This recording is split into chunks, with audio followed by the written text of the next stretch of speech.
Um grupo de pesquisadores brasileiros está desenvolvendo uma vacina contra a dependência da cocaína. Quem está no estúdio da TV Senado para falar sobre esse assunto, para falar sobre o desenvolvimento dessa vacina, é o professor Frederico Garcia, do Departamento de Psiquiatria da Universidade Federal de Minas Gerais. Ele é o responsável pelo desenvolvimento dessa vacina. Professor Frederico, muito bem-vindo ao programa Cidadania. Obrigado pela sua presença no estúdio da TV Senado. Eu que agradeço a oportunidade de estar aqui, Marcelo.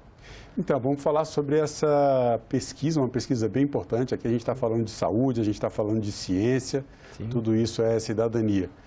Mas vamos lá, como é que começou esse projeto? Desde quando foi iniciada essa pesquisa para desenvolver uma vacina anti-cocaína? Perfeito. Na verdade, a ideia de uma vacina para o tratamento de uma doença grave como a dependência química foi uma ideia que começa a surgir nos Estados Unidos em 2005 e que foi avançando de uma certa forma, porque o próprio corpo do organismo das pessoas que têm dependência, de algumas pessoas que têm dependência, eles produzem anticorpos anti-cocaína, uma forma como se o organismo estivesse fazendo força para proteger aquela pessoa que está exagerando um pouco na dose do que está consumindo, né? E quando eu entrei na universidade em 2012, eu estava vindo da França, parte do meu trabalho, meu projeto apresentado era exatamente desenvolver essa vacina dentro da UFMG. Então, desde 2012 eu estou aí trabalhando, né, no sentido de agregar um grupo de pessoas, né, cérebros que ajudem a gente a cumprir essas etapas. A vacina, ela tornou-se para nós uma prioridade quando em 2012 o Ministério Público em Minas Gerais passou a tornar a compulsória a declaração de mulheres que, quando iam dar à luz, né, eram usuárias de droga, para que as crianças fossem retiradas delas e entregues para adoção. E aquilo sensibilizou muito o nosso grupo, que resolveu dar uma acelerada, porque essa seria uma nova aplicação da vacina. Além do tratamento, a gente poderia usar ela para a prevenção, né, das complicações perinatais do uso da cocaína e crack durante a gravidez. E isso motivou muito a equipe a perseguir, né, uma molécula que os americanos já estavam trabalhando para a gente tentar replicá-la aqui e fazer esse experimento. Mas, no meio do caminho, o professor Ângelo de Fátima, do Departamento de Química, propôs uma nova estratégia vacinal, uma molécula farmoquímica, não é uma molécula proteica como são as outras vacinas, nem é um RNA, é uma molécula inteiramente sintetizada em laboratório, que poderia ter essa capacidade de, né, sinalizar para o nosso sistema imune que, né, a gente precisa produzir anticorpos contra a cocaína. E foi nos testes que nós fomos fazendo, né, que a gente conseguiu mostrar que essa molécula produz anticorpos, que esses anticorpos são capazes de bloquear a entrada da cocaína no cérebro.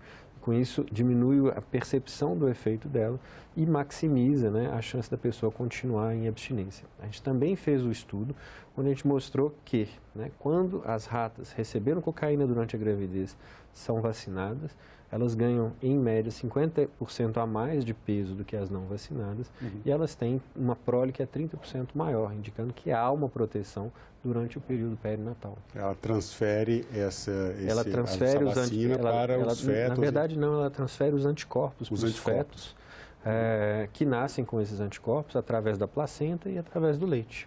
Então, os ratinhos, enquanto eles são amamentados, eles são protegidos contra o efeito da cocaína, que eles podem eventualmente receber através do leite dessa mãe ou durante a vida intrauterina através da placenta.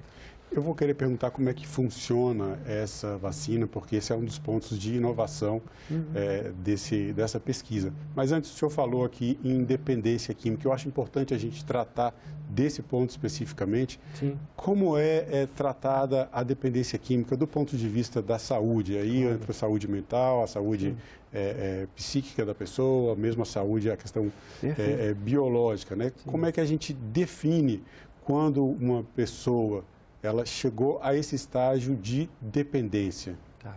A dependência química é uma das doenças psiquiátricas mais interessantes. Ela é a única doença psiquiátrica que você sabe o fator causal. Basta você não consumir álcool, tabaco e drogas, você não vai ter dependência dessa substância. Então, conhecendo o fator causal, fica fácil da gente modelizar isso em laboratório.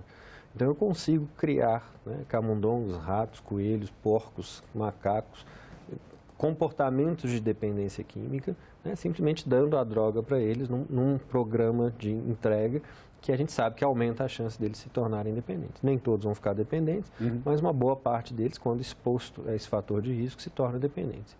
E a gente sabe que se a gente lesar algumas partes do cérebro, a gente também consegue induzir esse comportamento nesses animais. Então, é uma doença que a gente conhece bem o mecanismo. Dependência química não é falta de Deus, frescura, falta de vontade, psicopatia, sacanagem. Dependência química é uma doença do cérebro. Isso não tem dúvida. Ela é modelizável, ela é de fácil entendimento. A droga, quando usada de forma contínua, em grandes quantidades, ela lesa um circuito que é muito importante para a nossa existência e a nossa sobrevivência, que chama circuito de recompensa. A função desse circuito é aumentar a chance da gente comer, beber e reproduzir. Então, são coisas muito fundamentais. A droga curto-circuita esse mecanismo, porque ela faz com que a gente retenha pistas de coisas que não tem nada a ver com ela e, de alguma forma, a gente passa, né, a responder num automático, como se a gente estivesse procurando essas 3 coisas que são necessárias para a sobrevivência da espécie. Tratar a dependência química não é uma coisa, não é uma mágica, não tem passe de mágica, né? A gente já faz isso muito bem para o tabaco, por exemplo, quando a gente dá as medicações de reposição de nicotina, algumas medicações que diminuem a compulsão pelo tabaco, né?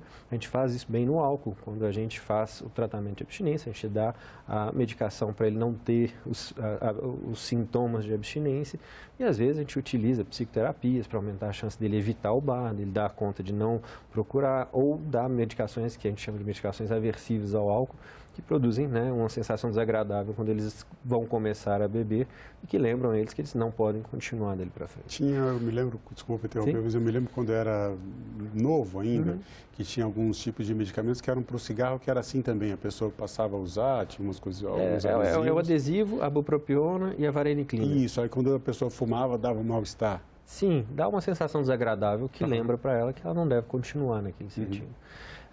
A cocaína é uma situação muito específica, tá? Por quê? Porque nós não temos no mundo hoje nenhuma medicação específica para o tratamento de cocaína. Então, o clínico, né, ele depende, né, de usar outras medicações para diminuir os efeitos de abstinência, para conseguir segurar um pouco a impulsividade. A equipe multidisciplinar vai, né, fazer psicoterapia para ajudar aquela pessoa a conseguir ter prazer em outros lugares, a desenvolver estratégias e mecanismos para não recair. Né? A assistência social vai dar uma forma de reinserir ele profissionalmente quando aqueles laços foram rompidos e assim por diante. Mas não existe nada específico. E aí a gente tem um resultado que é muito ruim. Em 5 anos, só uma pessoa em cada 5 que se engaja num tratamento vai conseguir deixar a dependência de cocaína ou de crack. É um número muito baixo e um número que precisa ser melhorado. Por quê? Hoje o Brasil é o 2º país maior consumidor de cocaína e crack. Só perde para os Estados Unidos por enquanto. Tá? O Brasil não produz nenhuma grama de cocaína, ela é toda produzida nos países andinos, mas a gente começou como um lugar de passagem para a Europa e para os Estados Unidos e acabou virando um grande mercado para essa droga. E a gente tem hoje, né, se a gente for pensar, né, o último LENAD, que é o LENAD de 2012, um dado bastante desatualizado. Naquela época a gente tinha 2 milhões de pessoas que eram usuários regulares de cocaína no Brasil. Se a gente dividir isso por 4, né, porque uma pessoa em cada 4 que faz uso regular vai se tornar dependente, a gente tem quase 500 mil pessoas, meio milhão de pessoas dependentes de cocaína, no melhor das estatísticas. E eu tenho certeza que essa estatística ela é muito pior do que esse valor, porque já está desatualizada. Né? Está desatualizada, tem um viés declaratório, né? Ninguém vai contar para alguém que não conhece, eu cheiro cocaína, eu fumo crack, né? E ele tem uma questão que é a quantidade de droga que está sendo apreendida tem só aumentado, o que aumenta a disponibilidade, por consequência, o consumo. Então, a gente deve ter aí entre 800 mil e 1 milhão de pessoas, brasileiros hoje, sofrendo com a dependência própria, né? E cada um com dependência, você vai ter pelo menos 2 pessoas que são, né, sofrem de tabela porque são familiares, cônjuges, filhos, esposas, mães, pais. Né, e isso tem uma implicação. Né? Essas pessoas, elas demandam mais, elas têm menos possibilidade de acesso ao trabalho, elas demandam mais da previdência social, elas demandam mais acesso ao tratamento, tem um risco maior de suicídio, acidente e assim por diante. Os cuidadores têm um custo alto para o país, né? O fato de ser cuidador de uma pessoa com uma dependência química diminui na média em 30% a renda dessa pessoa, porque ela dedica mais tempo aos cuidados e menos tempo ao trabalho. Perda de produtividade, expectativa de vida, qualidade de vida, você não tem como tirar férias. Então, a gente tem, né, um número grande, em torno de 2 milhões de pessoas que estão envolvidos nesse ciclo de doença, né, por causa dessa droga, sem uma resposta. E, professor, falando em resposta, como funciona essa vacina? A vacina está em fase de teste, importante a gente colocar aqui. Acho que o senhor pode falar sobre o funcionamento dessa vacina, como é que ela vai inibir esse desejo, essa compulsão pelo uso da cocaína e do crack e, enfim, o estágio em que ela se encontra hoje, o estágio da pesquisa hoje. Perfeito. Marcelo, é muito importante destacar isso porque, às vezes, as pessoas têm a impressão que a vacina é uma solução mágica, você entende isso? Assim, eu tomo esse negócio e fico livre dessa doença. Ela não é de forma alguma uma solução mágica, não é de forma alguma uma solução que a gente vai sair dando tiro de vacina em lugares onde tem muita gente, até porque isso é ruptura de direitos humanos e é inconcebível para um cientista imaginar uma situação dessa, né? A vacina, ela tem uma aplicação muito específica. Eu falei para você que toda vez que ele lesa o circuito de recompensa, toda vez que ele expõe esse circuito de recompensa, ele entra de novo nesse círculo vicioso de compulsão, recuperação, uso, compulsão, consumo e recuperação. O que a vacina vai ajudar a fazer é ajudar com que o grupo que consegue entrar em abstinência, quando ele sai do tratamento de abstinência, ou seja ambulatorial, seja internação, que ele consiga aumentar as chances de não reativar de imediato esse circuito. Então, à medida que ela bloqueia a passagem da cocaína pela barreira hematocefálica, de alguma forma ele evita que, se ele reusar a cocaína, ele reative esse circuito, e não reativando esse circuito, ele ganha mais tempo para ficar engajado nos tratamentos, né, psicoterapia. Então, ela é mais voltada para a pessoa que já esteja em tratamento. Na verdade, ela não é um tratamento sozinho, ela é um tratamento adjuvante aos tratamentos que já existem. E aí o que a gente quer é melhorar esses 20% em 5 anos, qualquer taxa que a gente conseguir aumentar aí, já é uma grande vantagem para esses pacientes, porque à medida que eles têm uma chance maior de continuar nesse ciclo de reconstrução da vida deles, mais chance eles têm de manter-se sem usar a droga e de reconstruir a vida como eles quiserem. O que acontece hoje é que, às vezes, eles são internados, eles ficam ali 3, 6 meses numa clínica, e aí quando você leva para voltar a viver, de 3, 4 dias depois, eles recaem, reativa o circuito de recompensa e aí começa o ciclo de inferno de novo, até que eles são novamente internados. A gente, de alguma forma, espera que a vacina quebre esse ciclo. Tá? Do ponto de vista de desenvolvimento, a gente está, assim, para mim, é um orgulho muito grande trabalhar com a vacina, porque ela rompe com uma lógica que existe no Brasil, de nós não conseguimos franquear, né, o tal do vale da morte das invenções farmacológicas, né, ou farmacêuticas, que é a falta de estrutura que a gente tem para conseguir fazer os próprios remédios no Brasil. Então, de alguma forma, a gente está trabalhando desde que a gente conseguiu mostrar, a gente chama isso de prova de conceito, que a vacina tinha essa utilidade em animais, para conseguir fazer um produto que pudesse ser o mais rapidamente possível utilizado em humanos. Então, a gente chamou uma especialista, a professora Gisele Goulart, né, em regulatório, que fez uma formulação em humanos que pudesse ser registrada na Anvisa. Nós testamos isso em condições de laboratório para mostrar que ela funcionava, para mostrar que ela é segura e para mostrar que a gente não trazia malefícios em camundongos, ratos e primatas não humanos, que são os macacos. Tá? E nesses testes todos ela se mostrou eficaz e segura. Esses são os testes pré-clínicos. Exatamente, os testes pré-clínicos. Agora a gente precisa avançar no registro, porque nós não estamos falando de um medicamento que vai ser feito fora do que é normatizado pela Agência Nacional de Vigilância Sanitária. E após esse registro é que a gente pode começar os estudos em humanos. A pergunta que todo mundo me fala, mas quando, Frederico? John Kennedy respondeu para o Senado americano, quando o homem estava quase, os russos estavam quase chegando na Lua, quando é que os americanos vão chegar na Lua? Ele falou, na Lua, e ele falou assim, olha, assim que vocês me derem dinheiro para acelerar o processo. Né? Uhum. Até hoje, o que a gente conseguiu foi uma emenda parlamentar do deputado Hugo Leal, algum dinheiro que a FAPEMIG, que é a Fundação de Pesquisa do Estado de Minas Gerais, financiou, e né, uma emenda parlamentar da Secretaria Nacional de Política sobre Drogas, o secretário, que era à época o Cláudio Benevides. Mas se a gente pensar, os laboratórios levam em torno de 20, 30 milhões de dólares para chegar no ponto onde nós chegamos. Nós conseguimos com 1 milhão e 300 mil reais.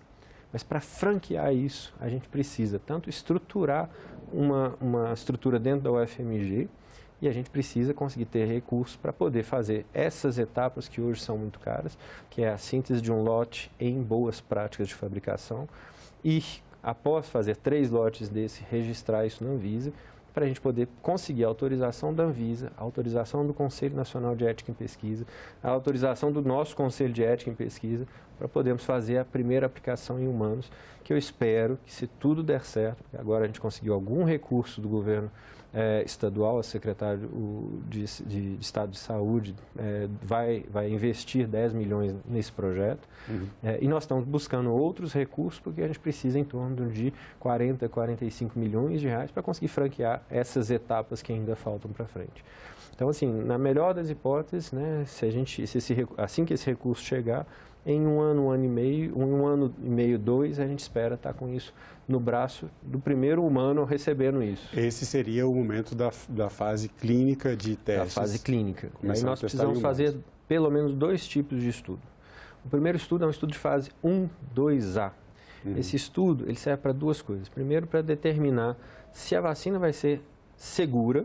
Então, a gente vai injetar pequenas quantidades, vai aumentando a dose até que surja algum efeito colateral. Mas como é uma vacina, ela vai produzir anticorpos, a gente também tem como estabelecer qual que é a melhor dose para produzir o maior nível de anticorpo. Então, esse estudo é um estudo pequeno, rápido, em torno de 3 meses, que a gente vai ter que fazer mais um acompanhamento de 3 meses desses pacientes, mas que a gente sabe que ele vai determinar parâmetros muito importantes de segurança e da dose. Esse estudo ele não é feito com pacientes, ele é feito com pessoas que foram pacientes e que, de alguma forma, querem continuar em abstinência. Tá? Por quê?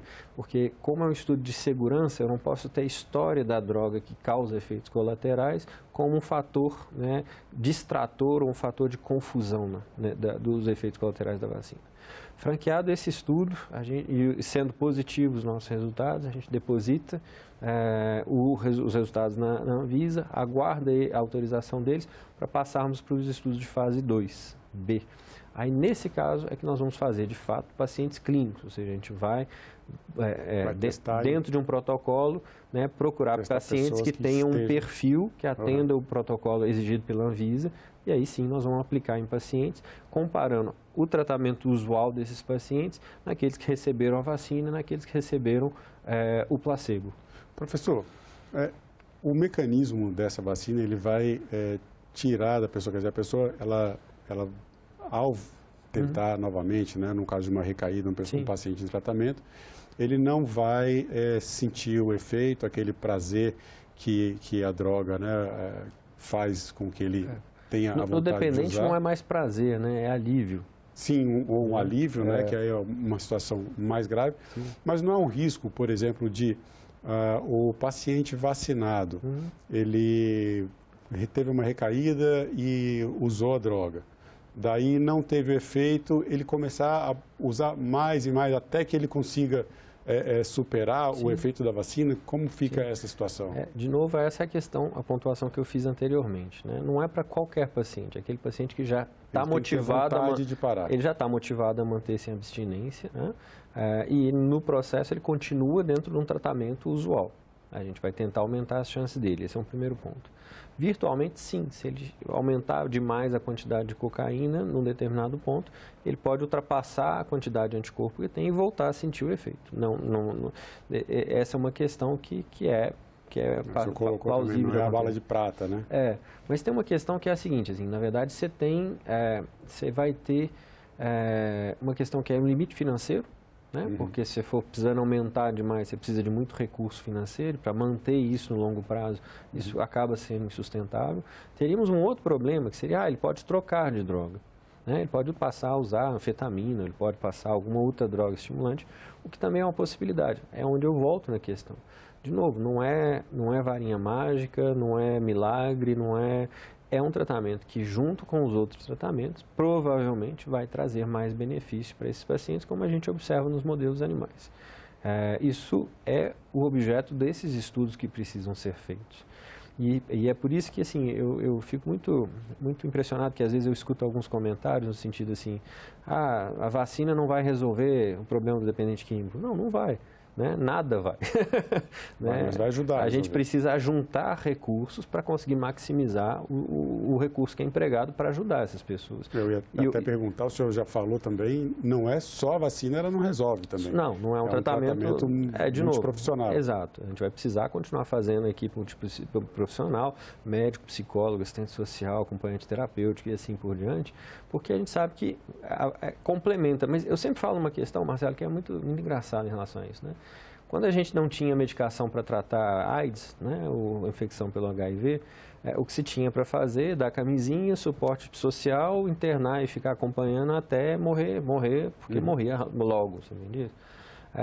Essas coisas são úteis, mas quando eu tenho um medicamento que trata o vírus, né, elas continuam úteis, mas elas têm agora uma ferramenta que ajuda a maximizar o efeito da ação delas, né?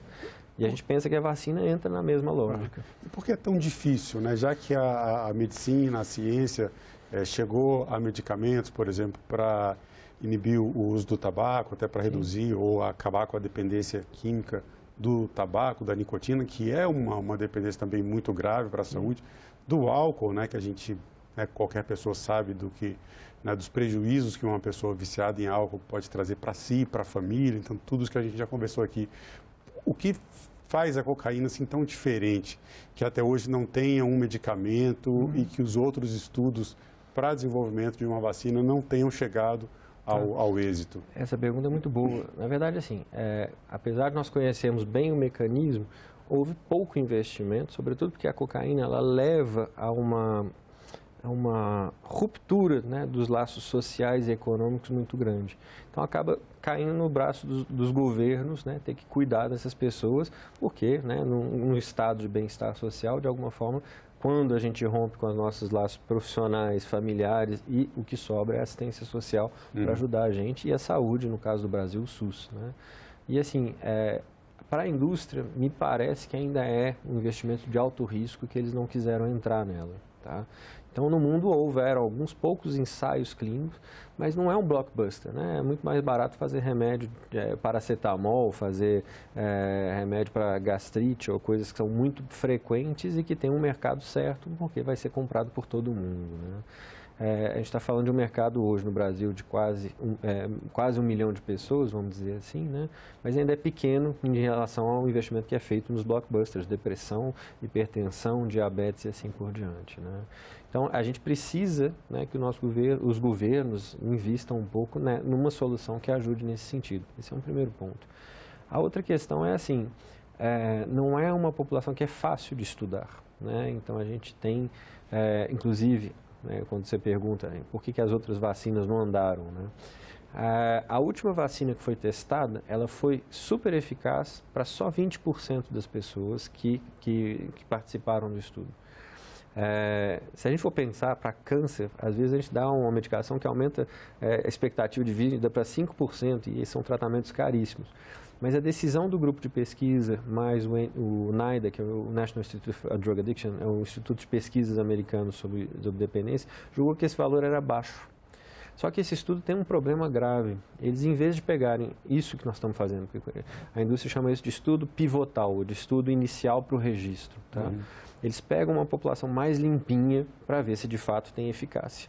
E nessa população mais limpinha, eu quero dizer limpinha no sentido de, né, não tem muitas comorbidades, não tem, é um paciente que você tem um certo acesso a ele mais fácil, não vai ser perdido. Tem uma série de vantagens você começar numa população que você tem um pouco mais de controle do que numa população onde você tem pouco controle de outras variáveis sociais, uso de outras drogas. E esse estudo foi feito numa população que é o último tipo de estudo que se faz para desenvolvimento de um remédio, que a gente chama de população de mundo real. Então, a chance dele dar certo como estudo de registro era muito baixa. Tanto é que o que aconteceu, na verdade, é que o grupo de pesquisas, ele abandonou essa vacina, mas prosseguiu com uma outra, tá? Que está em estudo, tem um estudo clínico registrado no site de clinicaltrials.gov, que é o site de estudos clínicos americanos, onde eles não publicaram nenhum resultado ainda para a gente saber como é que está andando por lá. Tá? Bom, professor, a gente está chegando ao final da nossa entrevista. Eu quero agradecer mais uma vez a sua presença no estúdio da TV Senado e no programa Cidadania. Obrigado pelo seu tempo e pelas informações. Eu que te agradeço, Marcelo. Muito obrigado. E desejo sucesso no desenvolvimento da vacina. Maravilha. Tomara que nós vamos chegar lá. É uma questão de tempo. E eu agradeço também a você que acompanha a programação da TV Senado. Assine o canal da TV Senado no YouTube, ative as notificações e acompanhe toda a produção do Poder Legislativo diretamente da fonte. Na TV Senado, democracia é todo dia.